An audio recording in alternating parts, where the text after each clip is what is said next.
최근에 나온 신간 중에 아주 작은 습관의 힘, 이런 제목의 책이 있습니다. 이 책의 저자는 이제 어릴 때부터 촉망받던 야구 선수였는데요. 불행하게도 고등학교 2학년 때 그 야구 연습을 하던 중에 그 동료가 휘두르는 야구 배트에 얼굴을 정통으로 맞습니다. 그 사고로 코가 부서지고 얼굴 뼈가 30조각이 나고 또 두개골에 금이 가고 왼쪽 눈이 튀어나와가지고 실명 위기가 올 정도로 중상을 당했습니다. 뭐 그 정도 중상이면 이제 그 선수 생명이 뭐 끝났다고 봐야 되지 않겠습니까? 그런데 이 저자가 대단한 사람입니다. 그런 절망적인 상황을 경험하고도 그 절망에 빠지는 대신에 지금 당장 할 수 있는 작은 일이라도 찾아서 이것을 반복해야 되겠다. 뭐 기왕 사고 난 거고 어떻게 하겠냐고. 이 자리에서 내가 할 수 있는 일이 뭐냐, 작은 일이라도 이 반복해서 습관을 만들겠다, 그런 결심을 한 겁니다. 그래서 이제 매일 그 걷기 연습, 그 얼굴을 다쳤으니까 뭐 걷는 거는 가능할 거 아닙니까? 매일 걷기 연습이라는 기초로부터 시작해가지고 6개월 만에 다시 운동을 시작할 수 있게 된 그 입지전적인 인물입니다. 이런 노력으로 이제 다시 야구 선수로 복귀해서 대학 최고 선수가 된다고 합니다. 그런 경험을 바탕으로 쓴 책이 아주 작은 습관의 힘, 이런 제목의 책인데요. 제가 이 책에서 감동을 받는 부분이 뭐냐 하니까 그 선수로서의 회복 첫 출발이 뭐였는가 하니까 그 내용을 한번 들어보십시오. 먼저 내 인생을 정돈하는 데 집중했다. 동기들이 늦은 밤까지 비디오 게임이나 하는 동안 나는 매일 밤 일찍 잠자리에 드는 수면 습관을 들였다. 또 대학 기숙사란 너저분하기 마련이지만 내 방을 깨끗이 치우고 깔끔하게 정리했다. 정말 별것 아닌 일이었다. 그런데 이 작은 습관들은 스스로 인생을 관리하고 있다는 느낌을 주었다. 나는 자신감을 되찾아 나갔다. 스스로에 대한 신뢰가 쌓이자 수업 태도도 달라졌고 1학년 내내 전부 A 학점을 받았다. 그 대학을 그 야구 선수로 들어갔는데 그 방 치우는 거하고 그 선수 생활하는 게 무슨 상관입니까? 근데 그 책 제목처럼 이렇게 아주 작고 사소한 것에서부터 습관을 만들어가는 그 일이 얼마나 놀라운 열매를 가져왔는지 한번 내용을 들어보십시오. 야구 방망이에 맞아 혼수 상태에 빠진 지 6년 후 나는 데니슨 대학교 최고의 남자 선수로 선정되었고 ESPN 전미대학 대표 선수로 지명되었다. 전국에서 단 33명만이 뽑히는 영광스러운 자리였다. 그리고 8개 분야에서 최우수 성적을 받고 최우수 졸업생에게 수여하는 학장 메달을 수상하며 대학을 졸업했다. 뭐 이게 다가 아닙니다. 지금 이분은요, 미국 최고의 그 자기개발 전문가가 돼가지고 블로그 월 방문자 수가 100만 명에 이른답니다. 그리고 뉴욕 타임즈 베스트셀러 작가가 된 거 아닙니까? 이분이 대단한 게 그 야구 방망이로 얼굴을 두드려 맞아가지고 그냥 조각이 30개 뼈 조각이 날 정도로 눈이 함몰될 정도로 그런 비극적인 사건을 경험하는데 그걸 완전히 전화위복의 도구로 써버리는 거 아닙니까? 그리고 그 모든 이런 놀라운 성공의 첫 출발이 너무 사소한 거, 지저분한 방 치우는 것부터, 밤에 쓸데없이 늦게 안 자고 그리고 같이 일찍 자고 일찍 일어나는 습관을 만드는 거, 이 그야말로 책 제목 그대로입니다. 아주 작은 습관의 힘. 지금 뭐 지난주에 또 그 스마트폰이 뭐 5G인가 뭔가 나와가지고 막 속도가 막 엄청 빠르대요. 이게 지금 막 또 사람들이 막 구매를 한다고 막 굉장히 선풍을 일으킨다는데, 근데 정말 왜 그런지 모르겠습니다. 이게 뭐 전부 뭐 어디 뭐 국가의 뭐 중요한 요직을 맡아 일하는 사람도 아니고 그 우리 대학생들, 청년들 여러분 그 정신 차리세요. 뭐 그렇게 빠른 거 해가지고 뭐 영화나 다운받아 보고 밤새도록 안 자고 영화나 보고, 그 5G가 왜 필요한지를 저는 잘 모르겠습니다. 그럼 뭐 허구날 안 자고 그만 빠른 거 가지고 그냥 그렇게 취해가지고 그 지하철 한 번씩 타보면은 막 출근할 때 보면은 막 전부 그냥 막 인사불성에 대해서 그 졸고 있고, 이게 지금 뭘 말하느냐고요. 여러분 진짜 우리 인생에 한번 변화를 경험하기를 원한다면요, 방 치우는 것부터 하라는 거예요. 그 쓸데없이 그냥 뭐 밤에 안 자고 그러는 것부터 조절해서 좀 일찍 자려고 애쓰는 것에서부터 시작하라는 겁니다. 신앙생활도 마찬가지입니다. 제가 젊은 교육자들에게 귀에 못이 박히도록 하는 말이 구구단부터 외라는 거예요. 이 예수 그리스도의 십자가를 증거하는 이런 고차 방정식 아닙니까? 이게 어지간하게 설명해갖고는 이 납득하기 어려운 엄청난 이 고차원의 방정식이지만, 그러나 여러분, 그런 걸 전하는 목사일수록 구구단부터 외워야 될 거 아닙니까? 목사가 외워야 되는 구구단 뭐예요? 시간 약속 잘 지키는 거, 거짓말하지 않는 거. 교회 커졌다고 한 사람 한 사람을 무시하지 않는 거, 있는 사람만 자꾸 눈길을 주지 않는 거, 이런 것들이 다 우리 목사들이 외워야 되는 구구단 아닙니까? 우리나라는요, 구구단도 못 외우는 사람이 미분 적분 풀겠다고 설치는 것 때문에 지금 어려운 거 아닙니까? 그럼 무슨 장관 하나 뽑을 때마다 왜 그 앵무새처럼 이게 이번 정부만의 일입니까? 가장 기본적인 게 잘 안 돼 있으니까 우리가 그 슈퍼맨 같은 그런 장관 원하는 거 아니에요. 상식이 통하고 법 잘 지키고, 그리고 당당하게 국민들한테 당신들도 법 지키라고 말할 수 있는 이 구구단을 좀 외우는 지도자를 보고 싶은 거 아닙니까? 제가 지난주에 그 책을 쭉 보면서 오늘 본문 말씀과 어떻게 연결이 되는가 하니까, 본문에 너희로 다시 생각나게 하려고, 이 표현이 저에게 굉장히 의미를 가져다 주더라고요. 이 표현은 사도 바울이 자기가 왜 로마서를 집필하게 됐는지를 설명하는 과정에서 나온 표현인데요. 자, 로마서 15장 14절 15절입니다. 내 형제들아, 너희가 스스로 선함이 가득하고 모든 지식이 차서 능히 서로 권하는 자임을 나도 확신하노라. 이미 당신들 성숙한 거 다 안 되는 거예요. 그 대단하고 그 믿음 좋은 거 다 안 되는 거예요. 그러나 왜 로마서를 썼느냐? 그 다음 15절을 보세요. 그러나, 이 그러나라는 접속사가 뭘 말합니까? 그것만 갖고는 안 된다는 거예요. 그러나 내가 너희로 다시 생각나게 하려고 하나님께서 내게 주신 은혜로 말미암아 더욱 담대히 대량 너희에게 썼노니, 그 로마서를 통해 이신칭이라고 하는 그 놀라운 가장 기본적인 말씀을 그렇게 로마서에서 강조하는 이유가 뭡니까? 이미 당신들이 선함이 가득하고 지식이 넘치고 서로 권하는 이런 좋은 모습을 보인다 하더라도 가장 기본적인 복음의 원리, 교리를 모르면은 언제 침체에 빠질지 모른다는 거예요. 그게 너희로 다시 생각나게 하려고 이 말씀 아닙니까? 하나님이 원하시는 게 뭡니까? 우리에게 그냥 야구 방망이에 맞아가지고 두개골이 금이 가고 왼쪽 눈이 튀어나올 정도로 중상을 입은 그 야구 선수가 다시 회복하는 과정에서 그 방부터 치웠다는 거 아니에요? 방부터 여러분 엄청난 은혜를 구하기 위해 가지고 옛날 어른들이 그랬던 것처럼 어디 기도원에 가가지고 밤새 그 소나무 붙들고 기도해서 소나무 뿌리를 하나 뽑고 이런 결단도 필요하지만요, 오늘 여기 그 영적 침체에 빠진 분 계세요? 예배 마치고 집에 가서 방부터 치우세요. 그 방은 침체에 빠질 수밖에 없는 방이에요 지금. 이런 의미에서 저는 오늘 본문 말씀을 가지고 그 두 가지 권면의 말씀을 드리려고 하는데요. 첫 번째 권면이 뭐냐? 여러분, 영적으로 좋은 습관을 만드셔야 됩니다.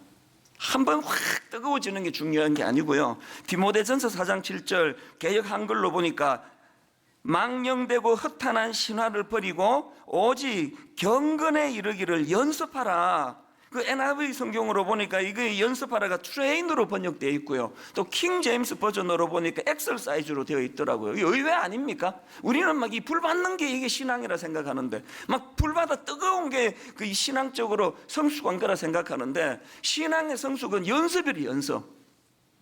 이 설교는 뭐냐? 그렇게 연습할 수 있는 동기를 부여하는 게 설교예요. 그 자꾸 설교에 너무 많은 의미를 두지 말고 그 오류가 많은 인간의 설교, 특히 제 설교 자꾸 듣지 마세요. 동기부여하면은 그 다음에는 여러분이 자꾸 말씀을 가지고 이 말씀에서 다시 생각나게 하려고. 근데 부족한 게 뭐지? 이 말씀이 내게 뭘 가르쳐 주지? 가장 기초적인 것을 가지고, 그래서 여러분 하늘에서 내리는 불받은 체험, 이거 그냥 자꾸 그 고장난 레코더처럼 반복하지 말고 그 은혜를 가지고 이제 작은 삶 속에서 그 야구 선수가 사고 나고 방 치우는 것처럼 밤에 일찍 자려고 애쓰는 것처럼 가장 기본적인 생활의 습관을, 신앙의 습관을 만드는 겁니다. 이런 점에서 보면요, 하나님께서 우리 교회에 주신 이 드라마 바이블이라는 도구, 저는 막 보면 볼수록 이게 놀라운 선물이에요. 그리고 이걸 만드신 분들에 대하여 막 감사가 막 얼마나 요즘 넘치는지 모릅니다. 설마 그 아직도 다운 그 핸드폰에 안 받으신 분 안 계시리라고 믿습니다. 다 받으셔가지고요, 그 신앙의 기초는요, 막 내가 막 하루에 막 1시간씩 앉아서 성경 읽을 만한 그런 훈련이 안 돼 있으면 그냥 그 스마트폰에 다운받은 거 그냥 설거지할 때 켜놓고 그냥 두세요. 또 그러고 보니까 또 5G가 또 필요한 것 같기도 하고, 그 5G로 하면 이게 더 빨리 또 뭐 편리한 뭐가 있는지 모르지만 가장 기본적인 것부터 하자는 거예요.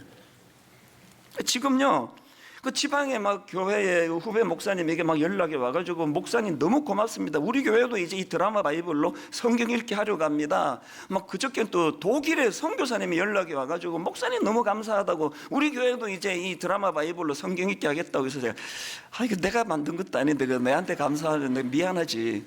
그러나 이 정보를 잘 전하는 것도 제가 할 일 같아요. 그리고 지금 그 감사 노트도 마찬가지 아닙니까? 이 뭐 가히 뭐 이게 거의 폭발적이에요, 이 반응이. 지난주에 우리 교회에 이거 10,000부를 제가 신청하면서, 야, 이거 5,000부 나갈까? 이게 나머지 이거 어떡하지? 안 팔리면은, 그런 생각을 하면서 10,000부를 했더니 막 1부 때부터 막 난리가 났습니다. 그래가지고 오늘 15,000부를 더 가지고 25,000부 소화하게 됐습니다. 제 목회 17년 동안에 분당 우리 교회 개척하고 이런 일이 처음 있는 일이에요. 근데 내가 그저께 너무 궁금해져가지고 그 인터넷 서점 있죠, 예스24, 또 교보문고, 또 갓피플닷컴 이렇게 들어갔더니 전부 판매 1위예요. 지금 종교 분야 판매 1위. 내가 이렇게 수많은 책을 썼어도 한 번도 경험하지 못한,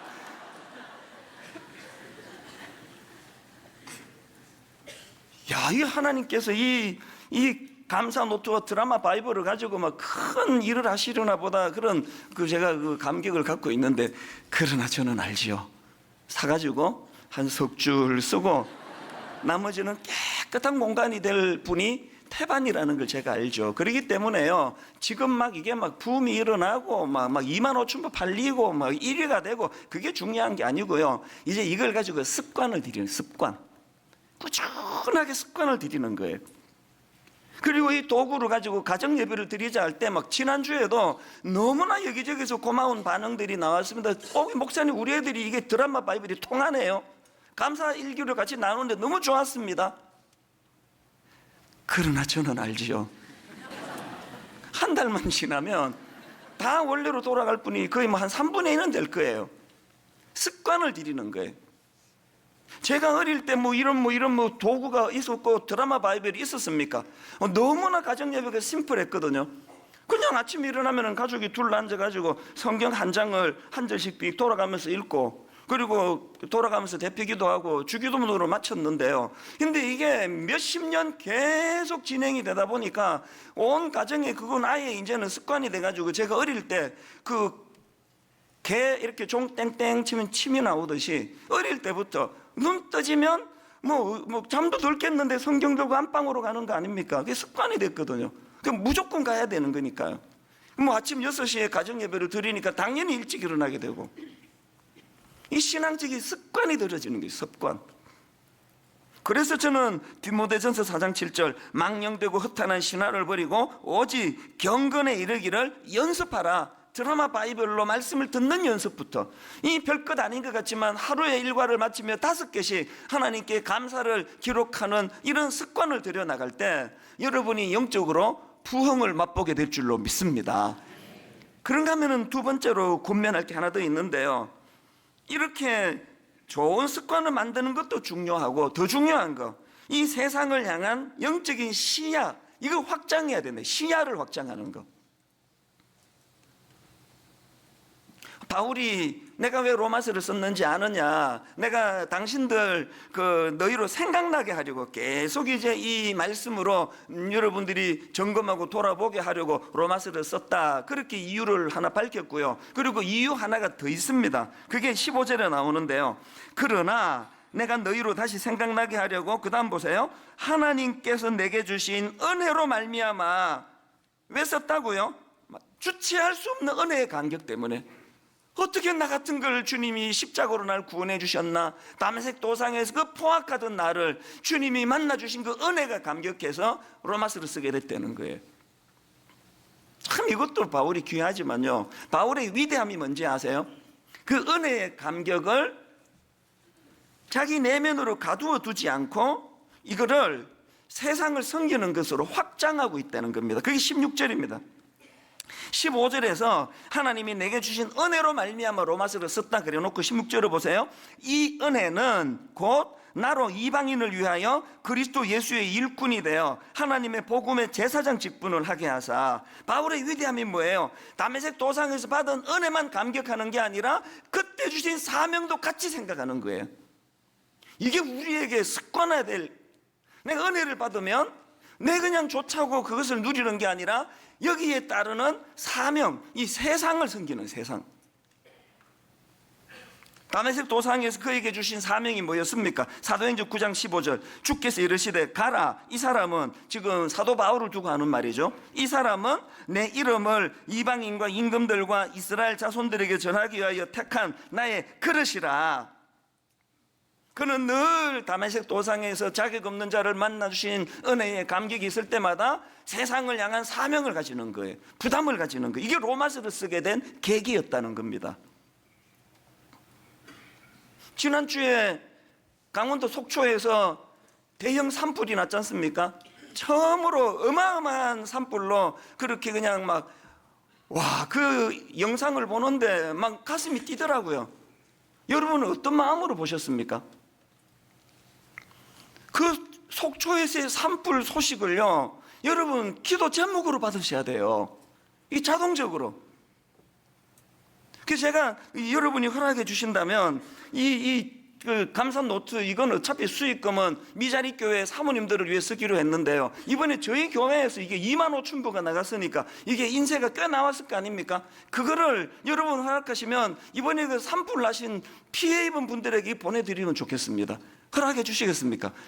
여기다가 하나 더, 우리는 그 예배 시간에 헌금 주머니 돌리지 않지만요, 여러분 다음 주일날 헌금 봉투에다가 산불 헌금 이렇게 써갖고 헌금해 주시면 이거를 탁 모아가지고 그분들 복구하는데 격려가 되는데 이 헌금을 좀 쓰고 싶거든요. 왜 그래야만 된다고요? 그게 우리의 사명이에요. 내가 은혜의 감격이 있으면 시선을 넓혀야 돼요. 시선을 확장해야 돼요. 그래서 나온 게 로마서입니다. 여러분은 여러분이 은혜 받은 그 감격이 지금 물꼬가 어디로 흘러가고 계세요? 지난번에 말씀드렸잖아요. 교회 17년 동안의 구호가 함께 울고 함께 웃는 우리, 너무나 멋진 구호로 가지고 우리가 이만큼 은혜를 누렸는데 이제 구호 바꿀 때가 됐습니다. 어떻게 바꿔야 된다고요? 우리를 넘어 세상으로, 우리를 넘어 세상으로. 지난주에 저는 그 자녀 교육과 관련해서 많은 참 무거운 마음을 가지고 제가 책을 한 권 읽었는데요, 이 책도 아주 신간입니다. 그 제목이 놀라우신 하나님, 이런 제목의 책인데요, 이 책의 저자는 20대 젊은 자매입니다. 이 책의 부제가 케냐에서 지낸 500일간의 선교 행전, 이렇게 되어 있는데요, 이게 어떤 내용을 다루고 있느냐, 그 20대 젊은 자매가 놀랍게도 케냐 나이로비로 자원해서 가가지고 그곳에 있는 학생들을 가르치고 또 선교 사역을 펼치고 그런 내용을 가지고 글로 묶은 책이 이 놀라우신 하나님이라는 책인데, 저는 정말 근래에 너무나 감동을 받은 책이에요. 이 젊은 저자 아버지가 목사님이신데 저도 만나본 적이 있는 좀 아는 분이에요.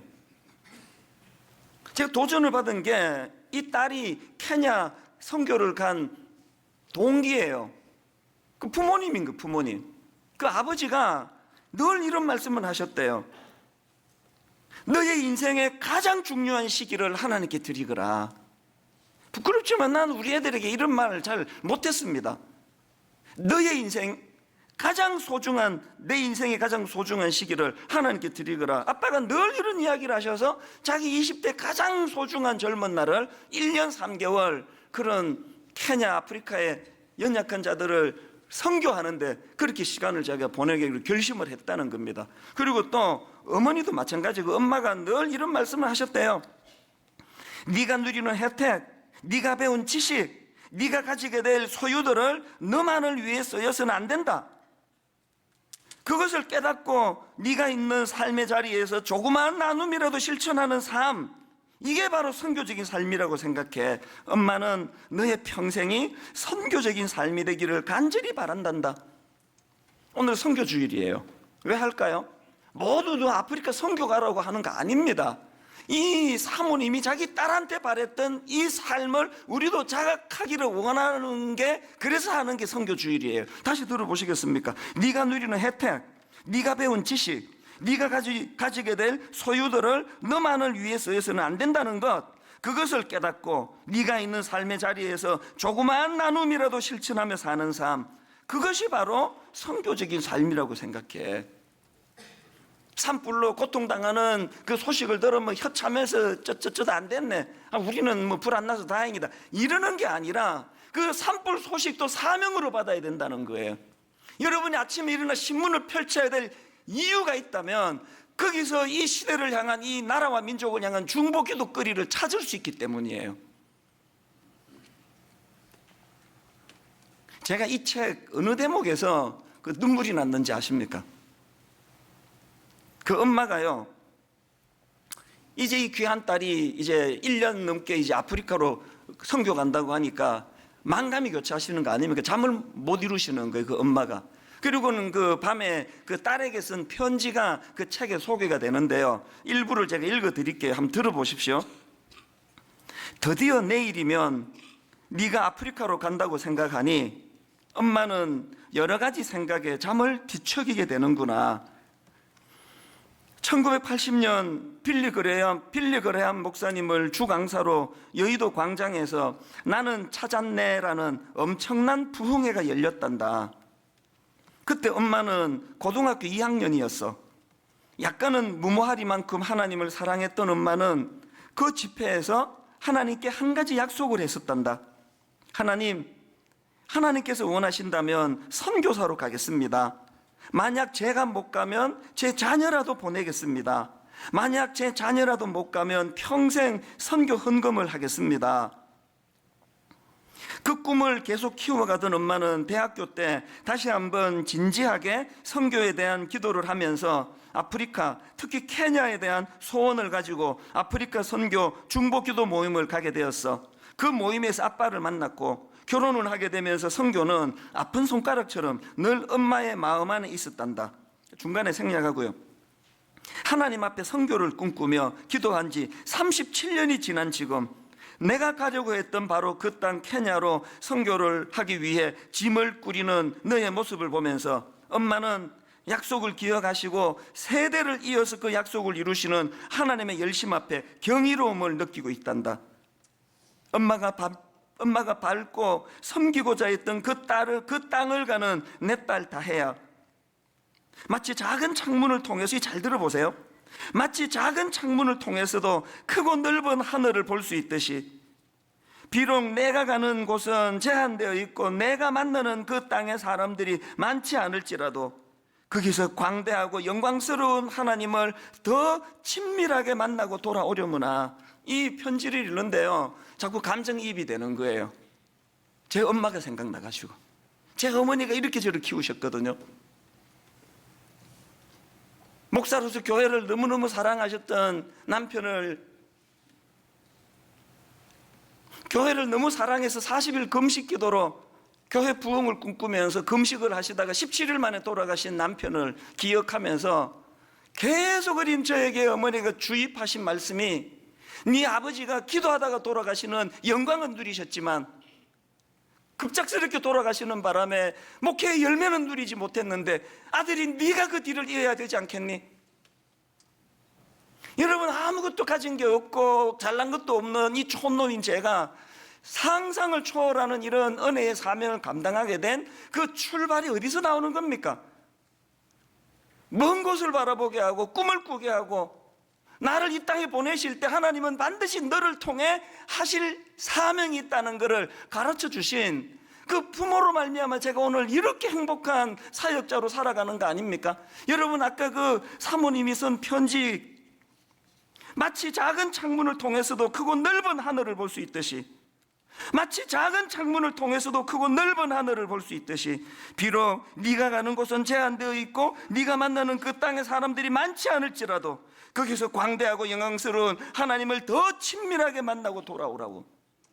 우리 부모의 잘못이 뭐예요? 제가 지난 이틀 동안 너무나 마음 아프게 내 자녀들을 생각한 게 뭐겠습니까? 물론 분당 우리 교회 때문에 17년 동안 가정을 잘 돌볼 수 없었던 아픔은 늘 있었지만 오늘 우리 부모가 회개해야 되는 게 뭐예요?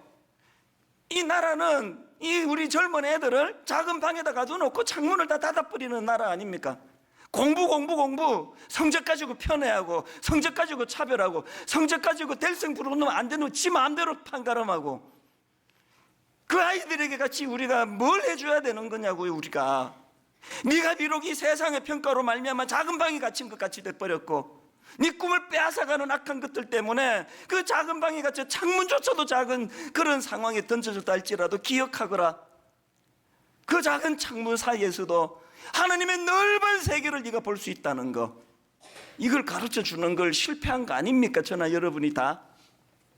우리가 우리 아이들에게 사줘야 되는 게 이거 아닙니까? 이 책을 만드신 분이 저한테 고맙게도 그 책도 선물에 보내주시면서, 그리고 또 하나님의 섭리예요. 이 책은요 이제 내일부터 이제 이게 시판이 돼요. 그걸 제가 당겨서 그 책을 보고 이 설교에 하나님이 재료로 쓰기를 원하셨던 거 아닙니까? 그분이 제게 그 책이 만들어졌다는 소식을 전하면서 이메일로 보낸 내용을 한번 들어보시겠습니까? 이런 내용이 있습니다.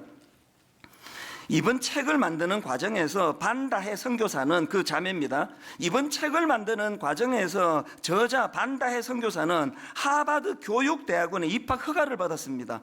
저자는 인생에서 가장 빛나는 순간을 하나님께 바치는 것은 결코 낭비가 아니라는 사실을 절감했다고 합니다. 무사한 일주의와 현실 속 패배주의에 함몰되어 있는 젊은이들에게 하나님을 위해 위대한 일을 시도하라는 저자의 외침이 큰 도전이 되리라 믿습니다. 부끄럽더라고요. 오늘 여러분, 그렇게 그냥 대학 입시 오직 대학만 가면 된다고 했던 그 사람들도 못 들어가는 얘는 고3 안 했습니까? 얘는 한국에서 입시생 안 했습니까?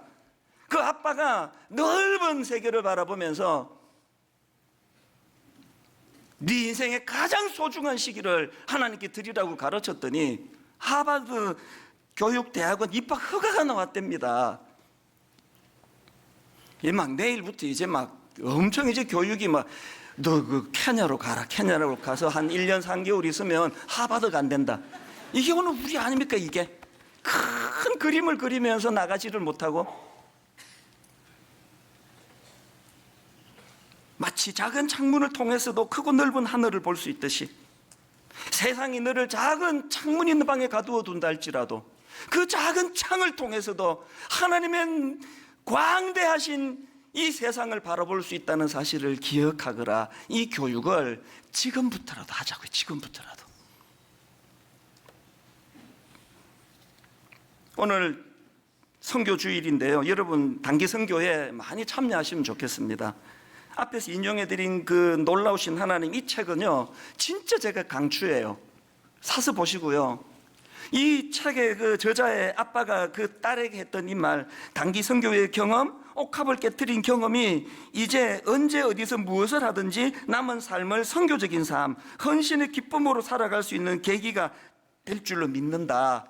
그 아이가 그 1년 3개월 아프리카에서 그 헌신하는 그 결단할 때 이렇게 용기를 주며 보내신 아버지이기 때문에 저는 이 목사님이 너무 존경스러운 거예요. 오늘 예배 마치면 교회 마당을 둘러보시고 우리 교회에서 펼치고 있는 국내 선교, 해외 선교분과 다양한 사역들을 보시고 이제 우리가 시야를 좀 더 넓히고 시선을 더 넓혀 나가요.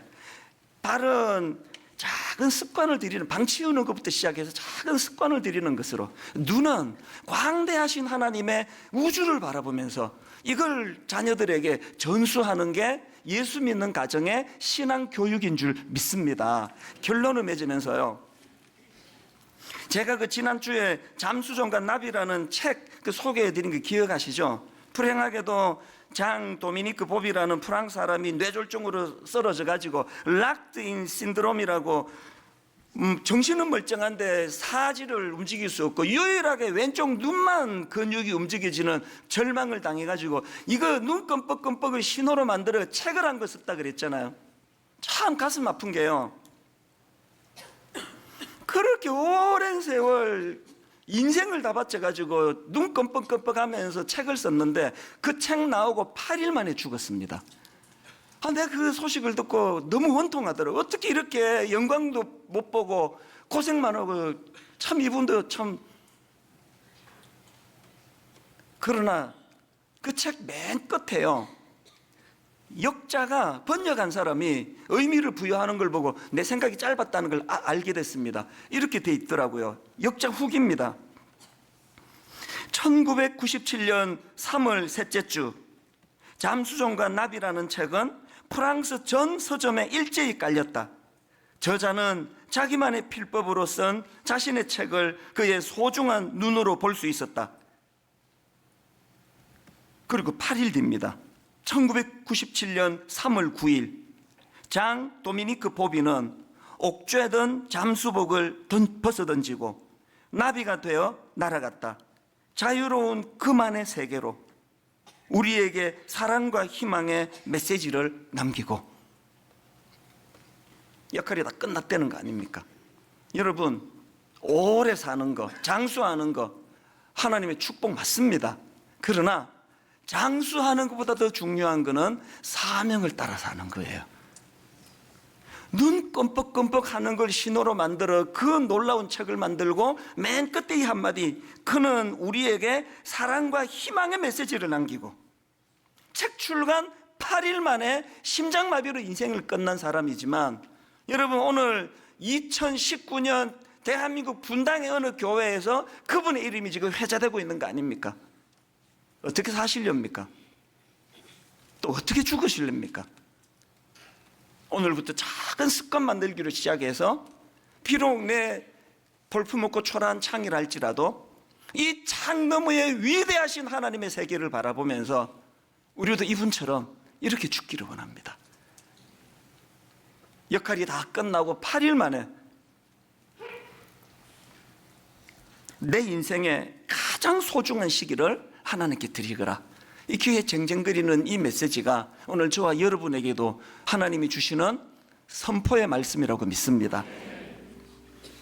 우리 주 예수 그리스도의 은혜와 하나님 아버지의 다함없는 사랑과 성령님의 감동, 감화, 위로, 교통, 충만하심의 역사가 오늘 주신 말씀 마음에 담고 바로 그 길로 우리도 은혜를 구하며 나아가겠노라 결단하며 하나님 은혜 구하는 모든 주의 자녀들 머리 위에 지금부터 영원토록 함께 하시기를 간절히 축원하옵나이다. 아멘.